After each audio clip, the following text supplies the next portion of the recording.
자, 오늘 말씀은 좀 다소 어두워서 밝게 시작하고 싶은데 좀 다소 약간 생각해 볼 내용이 있는 말씀입니다. 오늘 말씀은 예수님이 이제 십자가에 못 박히시기 전의 내용이에요. 그러니까 조금 어둡겠죠. 근데 좀 한번 같이 생각해 보기를 소망합니다. 십자가형을 판결받으시는 장면인데 우리 22장 66절, 67절 우리 함께 읽어보겠습니다. 우리 읽고 시작하겠습니다. 함께 읽어보겠습니다. 날이 새매 백성의 장로들 곧 대제사장들과 서기관들이 모여서 예수를 그 공회로 끌어들여 이르되 내가 그리스도이거든 우리에게 말하라. 대답하시되 내가 말할지라도 너희가 믿지 아니할 것이요. 아멘. 자, 이제 밤에 예수님을 잡아왔어요. 예수님을 밤에 잡아왔고 날이 샜어요. 이제 보통 이 신문은 낮에 했다고, 해가 뜬 다음 했다고 합니다. 그래서 예수님을 죄인으로 신문하기 위해서 예루살렘에서 유력한 사람들, 백성의 장로들, 대제사장들, 서기관들 다 모였습니다. 예수님을 이제 죄인 만들기 위해서 다 모인 거예요. 한마음 한뜻으로 모였습니다. 역사적으로 보면 이들이 다 친했냐? 뭐 다 친하진 않았대요. 서로의 이해관계에 의해서 갈리기도 하고 친하기도 했다고 하는데 이때는 다 친했습니다. 예수님을 죽이고자 모였기 때문에. 그리고 이 사람들은 모여서 예수님께 물어봤어요. 당신이 그리스도냐? 구원자냐고 물어봤습니다. 이 질문에는 당신이 하나님께서 보내신 구원자가 맞느냐라는 질문이 있었겠죠. 예수님은 그들의 질문에 이렇게 대답하십니다. 내가 너희들의 구원자라고 내가 말을 할지라도 너희들은 믿지 않을 거다라고 대답을 하셨습니다. 자, 이 말이 오늘 본문을 이해하는 핵심 대답이라고 할 수 있습니다. 복음서, 요한복음, 또 누가복음, 마태복음, 예수님이 탄생하시면서 예수님이 이 땅의 구원자라고 알렸습니다. 하늘에는 영광이요 땅에는 평화로다. 임마누엘의 하나님이 우리와 함께 하신다. 말씀이 태초부터 계시던 말씀이 우리 가운데 임하심에 성육신하신 이 복음서들의 핵심은 예수님이 구원자라는 것을 증언하고 있습니다. 그러나 동시에 누가복음은 예수님을 구원자로 영접하는 자가 많지 않았다고 말해주고 있습니다. 누가복음은 죄에 묶인 사람들이 하나님께서 보내신 구원자 예수님이 눈앞에 있음에도 불구하고 알아보지 못하고 구원자로 영접하지 못했다는 것을 말해주고 있습니다. 유대인들, 하나님의 백성이죠. 하나님을 믿는 백성이라고 말은 하는데 그리고 자부했죠. 우리는 아브라함의 자손입니다 라고 자부했지만 그들은 정작 하나님이 보내신 구원자를 눈앞에 두고 하나님이 보내주신 것을 영접하는 것이 아니라 자기들이 보고 싶고 믿고 싶은 것을 믿는 모습을 보여주고 있습니다. 오늘 예수님을 신문하는 장면이 유대인들의 이런 모습이 가장 선명하게 드러난 거예요. 오늘 말씀을 통해 우리가 함께 생각해 보아야 할 것이 있다면 그런 거죠. 과연 유대인들만 그런 것인가? 유대인들은 그랬거든요. 하나님이 보내주신 하나님의 아들을 구원자로 영접하는 것보다 내가 믿고 내가 생각하고 내가 원하는 하나님이 내가 원하는 대로 해주시기를 바라는 그 마음. 그렇다면 과연 우리는 이런 마음이 정말 없는가? 라는 것을 생각해 보자는 것입니다. 하나님을 믿는다고는 하지만 하나님을 위해 산다고 하고 하나님의 뜻을 실천하면서 살아가고 있다고 우리는 말을 하죠. 근데 우리가 신앙이라고 말하는 그 테두리 안에서 하나님이 말씀하시는 것보다 내가 원하는 것을 듣기 원하고 내가 원하는 것을 보기 원하는 것이 우리의 연약한 신앙의 모습이 아닌지 생각해 보아야 한다는 것입니다. 예수님을 잡아온 예루살렘 종교 지도자들의 모습을 통해서 우리 함께 계속해서 생각해 보려고 합니다. 예수님을 잡아온 종교 지도자들은 예수님이 자기들이 원하는 대답을 안 해주니까 다시 한번 예수님께 그 질문을 끄집어내기 위해서 이렇게 질문을 합니다. 우리 70절 함께 읽어보겠습니다. 70절입니다. 함께 읽겠습니다. 다 이르되 그러면 내가 하나님의 아들이냐 대답하되 너희들이 내가 그라고 말하고 있느니라. 아멘. 자, 이번에 구체적으로 더 물어봐요. 원하는 대답, 이게 나와야 되거든요. 그러니까 이걸 대답해달라는 거예요. 하나님의 아들입니까? 이거 대답만 하면 돼요. 하나님의 아들이냐? 이 대답을 듣기를 원하는 거예요. 그런데 예수님은 또 모호하게 대답해요. 너희들이 내가 하나님의 아들이라고 말하고 있다라고 대답을 하십니다. 자, 모호한 대답이긴 한데 예수님 입에서 내가 하나님의 아들이다 라는 문장은 나왔어요. 그러니까 이제 종교 지도자들이 이렇게 반응합니다. 우리 71절 함께 읽어보겠습니다. 함께 읽겠습니다. 그들이 이르되 어찌 더 증거를 요구하리요? 우리가 친히 그 입에서 들었노라 하더라. 아멘. 듣고자 하는 말 들은 거예요. 듣고자 하는 말. 예수님이 나는 하나님의 아들이다 라고 하는 그 문장, 조금 애매하게 말하긴 했지만 완벽하게 스스로 자신 있게 나는 하나님의 아들이다 라고 이렇게까지는 아니지만 어느 정도 그렇게 인정하는 대답을 들었기에 이들에게는 예수님을 처형할 충분한 구실을 얻게 되었습니다. 그러니까 이들은 예수님을 잡아오는 순간부터 이미 마음의 결정을, 듣기 원하는 소리가 있고 하기를 원했던 행동이 있는 거죠. 예수님을 처형하기로 마음을 먹었고 예수님의 죄목도 정해놨고 예수님의 입에서 듣고자 하는 말도 딱 하나였다는 거예요. 그것은 예수님이 하나님의 아들이라고 말하게 하는 것이었어요. 그래야 유대인과 로마인 모두에게 예수님을 죽이자고 설득할 수 있었기 때문이에요. 그러니까 이 예수님의 신문 장면은 이런 거죠. 막 진짜 하나님의 아들인지 아닌지 우리가 한번 이렇게 대화를 해보고 진짜 하나님의 아들이라면 우리가 구원자로 인정하자. 아니라면 그 사람을 신성모독으로 처형해야 되지 않겠냐, 이런 게 아니라 하나님의 아들인지 아닌지는 중요하지 않죠. 구원자인지 아닌지는 중요하지 않아요. 이미 죽이기로 마음을 먹었고 그 단어를 듣기로 결정을 했고 그 단어만 들리면 죽일 구실을 만들어 처형을 하기로 한 것이 이 신문의 장면이었다는 거예요. 우리가 이 시점에서 생각해 보아야 할 것이 있다면 이들은 하나님을 가장 경건하게 믿던 사람들이었다는 거예요. 스스로 자부하던 사람들이에요. 이들의 종교적 열심은 우리가 따라하기 힘들었어요. 정말 열심히 하나님 믿던 사람들이었어요. 그리고 심지어 구원자를 기다리기도 했어요. 구원자가 언제 오나 기다렸어요. 그런데 어쩌다가 하나님의 아들 예수님을 구원자로 보기는커녕 죽이려는 대상으로 삼게 됐을까요? 자, 그 힌트가 누가복음 22장 2절에 있습니다. 우리 함께 읽어보겠습니다. 함께 읽겠습니다. 대제사장들과 서기관들이 예수를 무슨 방도로 죽일까 궁리하니 이는 그들이 백성을 두려워함이더라. 아멘. 종교 지도자들 마음속에 예수님을 죽이고자 하는 마음이 가득 찼어요. 미움의 마음이 그들을 가득 채웠죠. 그리고 미움의 마음이 그들에게 가득 차니까 그들에게는 예수님이 어떤 분인지 중요하지 않았어요. 그들이 백성을 두려워하고 그랬기 때문에.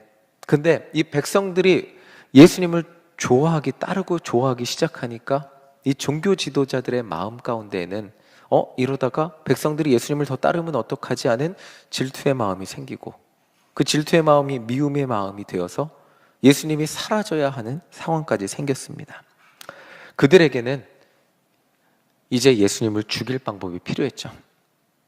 그들이 예수님께 필요했던 것은 구원자로서의 예수님이 아니라 예수님을 죽일 수 있도록 증언을 해주는 그 예수님의 마지막 그 한마디, 하나님의 아들이니까 그렇게 그 말을 해는, 그 하나님의 아들이라고 말을 해도 누군가에게는 그게 나를 구원하실 하나님의 아들이 오셨구나 라고 들릴 수 있었겠지만 이 종교 지도자들에게는 예수님을 처형할 아주 좋은 구실이 되는 말이 될 뿐이었어요.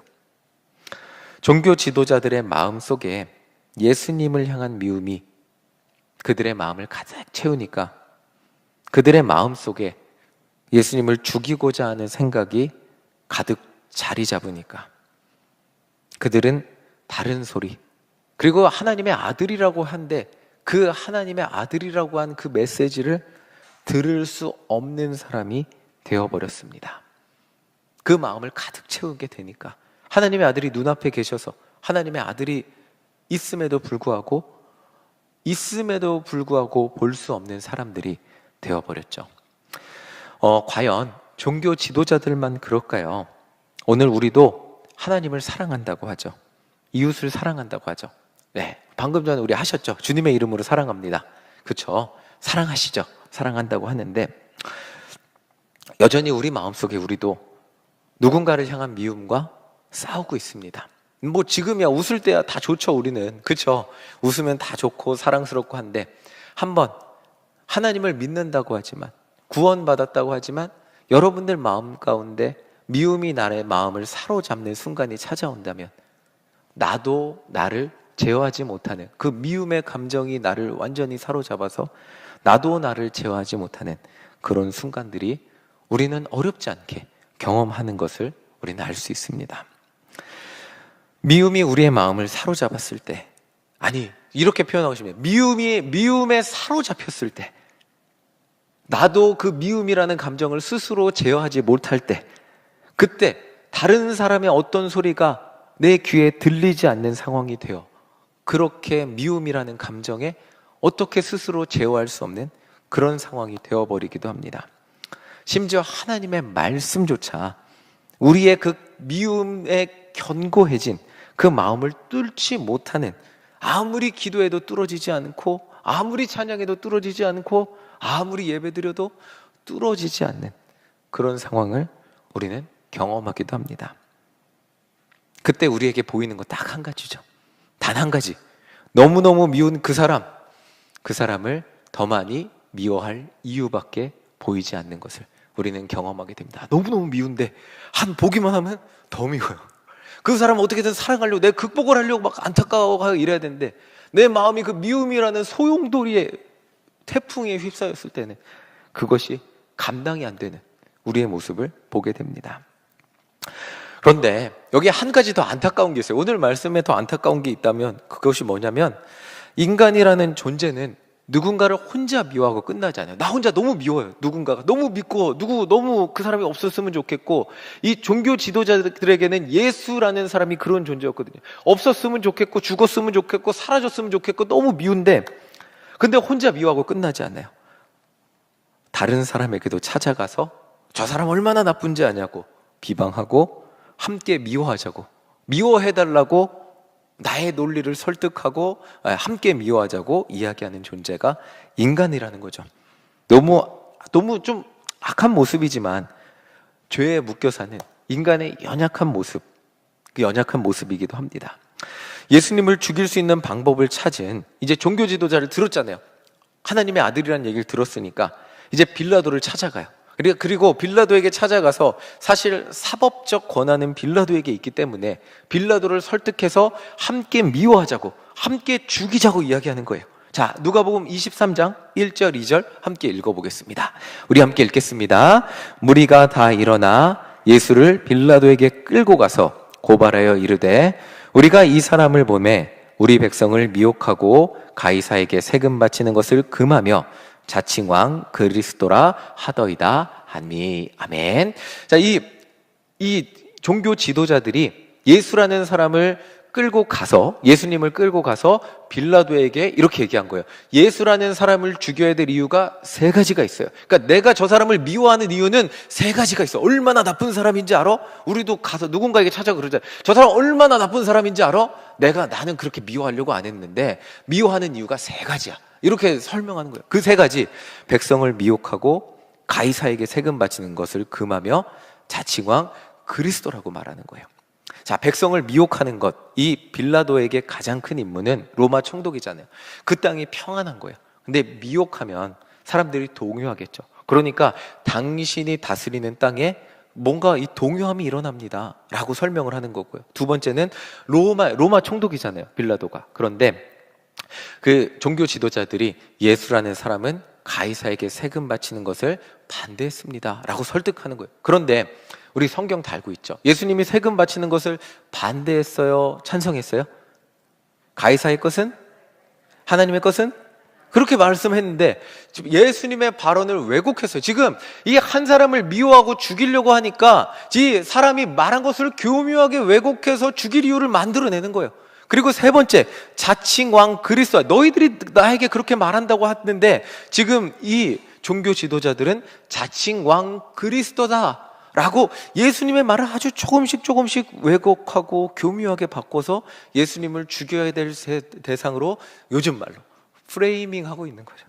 프레이밍해서 빌라도에게 가서 같이 미워해 주세요. 우리가 이 사람 죽이고 싶으니까, 당신이 총독이니까 죽여주세요 라고 하는 거예요. 죽여주세요.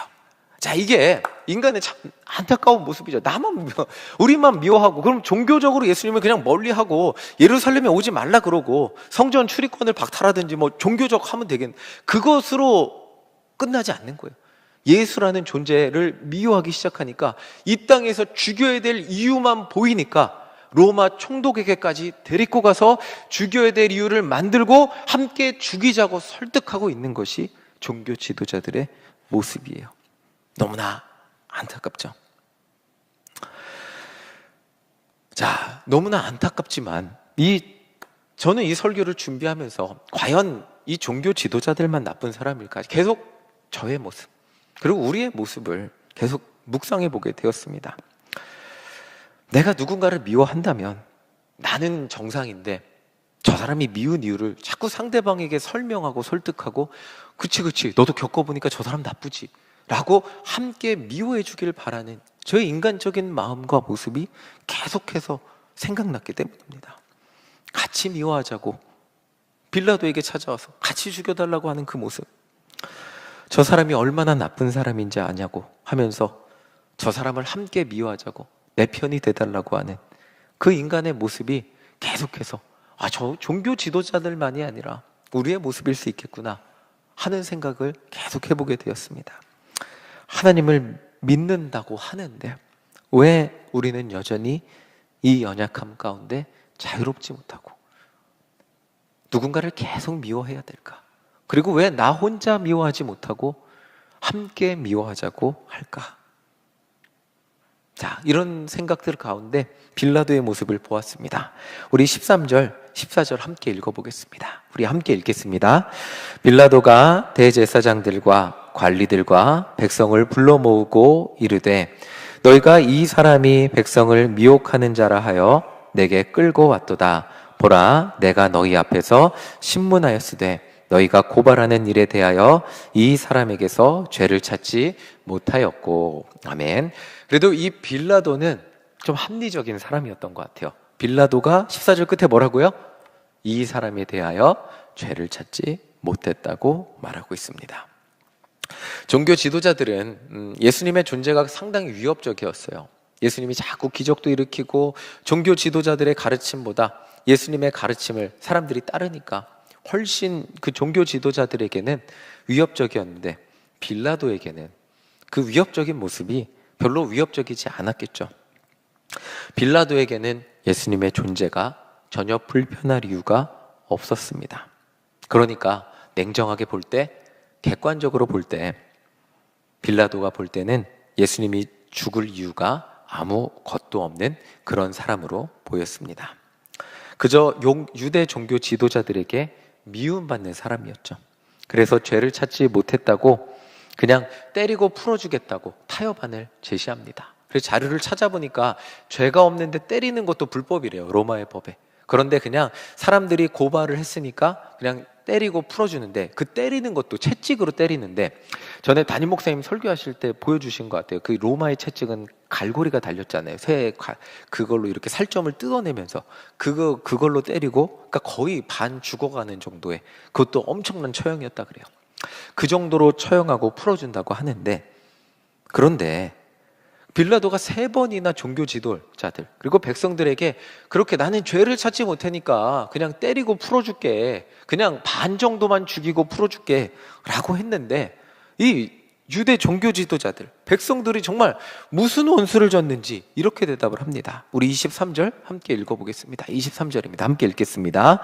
그들이 큰 소리로 재촉하여 십자가에 못 박기를 구하니 그들의 소리가 이긴지라 하며, 큰 소리로 외치는 거예요. 십자가에 못 박으래요. 가장 잔인하고 가장 두렵고 가장 아프고 고통스러운, 이 사람이 금방 죽는 게 아니라 십자가에 못 박히면 보통 하루에서 이틀 정도 매달려 있다가 죽는다 그러는데, 가장 고통스럽고 잔인한 처형, 그걸 대체 동족에게, 그리고 정말 수많은 사람들을 고쳐주고 하나님의 말씀을 전하고 정말 구원자로까지 여겨졌던 사람을 무슨 원수를 져서 죽이라고까지, 그냥 그 채찍을 맞는 것도 너무 고통스러울 텐데 그게 아니라 십자가에서 죽여버려, 동족을 죽여버리라고까지, 무슨 원수를 졌길래 죽여버리라고까지 말하고 있습니다. 안타깝게도 인간이라는 존재는 누군가를 미워하기 시작하면 그 미움의 끝을 이렇게 보게 되는 경우들이 있음을 우리는 보게 됩니다. 종교 지도자들은 대체 예수님께 어떤 원수를 졌길래 저렇게 십자가에 못 박아서 죽여버리라고까지 소리를 그렇게 쳤을까요?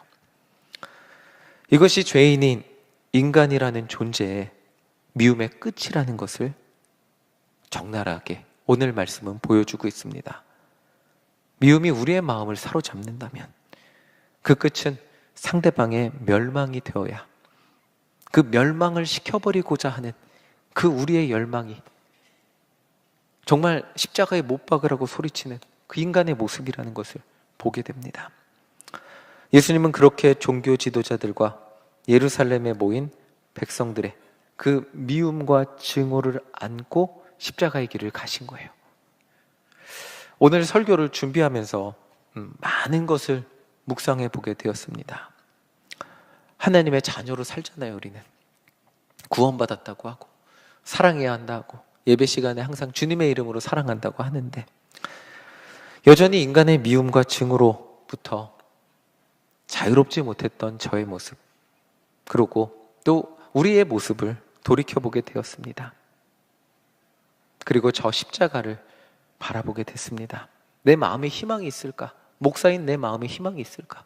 여전히 누군가가 밉고, 여전히 누군가가 참 질투가 나기도 하고, 여전히 누군가가 참 내 마음 가운데 힘든 존재가 되기도 하는데, 이런 내 마음에 희망이 있을까? 제 마음 안에는 희망이 없더라고요. 그리고 저 십자가를 바라볼 때 희망을 발견하게 되었습니다. 저의 미움과 증오를 안고 걸어가신 저의 마음에 계속 존재하는 그 미움과 증오를 안고 걸어가신 예수님의 그 길에, 그 십자가 길에만 희망이 있고 저의 영혼에 구원이 있다는 사실에 많은 묵상을 하게 되었습니다.